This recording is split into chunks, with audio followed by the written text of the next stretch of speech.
Менің бірінші айтатыным мына жас аналарға.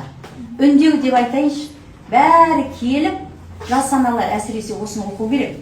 Мен енді өзім үйдегі келінді жіберейін деп отырмын осыдан кейін. Өйткені не, бізге өзімізге массаж жасайтын адам керек. Мен қазір барармын, маған кім жасайды деп уайымдап отыр. Сондықтан аналарға керек, ол жас аналарға. Балаларыңыздың болашағын ойласаңыздар, жас аналар келіңіздер. Өте керемет, мынау ем деген алған еміміз, енді мен осыған дейін қанша массаж алдық, ол массаж деп қоямыз ғой, бұл емнің төресі дегенім.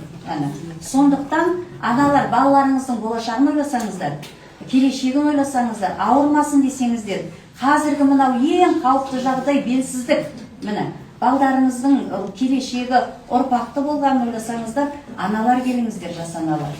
Ал енді сол жас аналарға үйдегілер мүмкіндік жасайды ғой өздері үшін. Ал енді көп-көп рахмет айтамыз. Мынау жаңағы орталықтың қызметкерлерінің өзі қандай. Маған жаңағы Гүлбан жасады, емді өте керемет, жақсы. Мынау кішіпейілділігімен, өзінің жаңағы мейірімділігімен де емдеді. Енді қанша дегенмен өте ауыр ем. Оңай емес, сабақта ауыр, оны түсіну керек. Бірақ соның бәріне осы кісілердің мынау энергиясы өте бір оңайлатты. Сондықтан бәріңізге рахмет айтамыз. Мынау ас адамның апайға дейді, мынау ас беріп отырған апайға жүдә рахмет. Біз енді үнемі майлы тамақ жедік қой.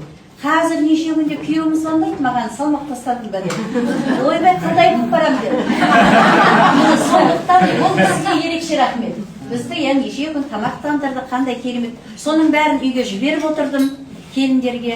Енді сол рационға көшеміз бәріміз.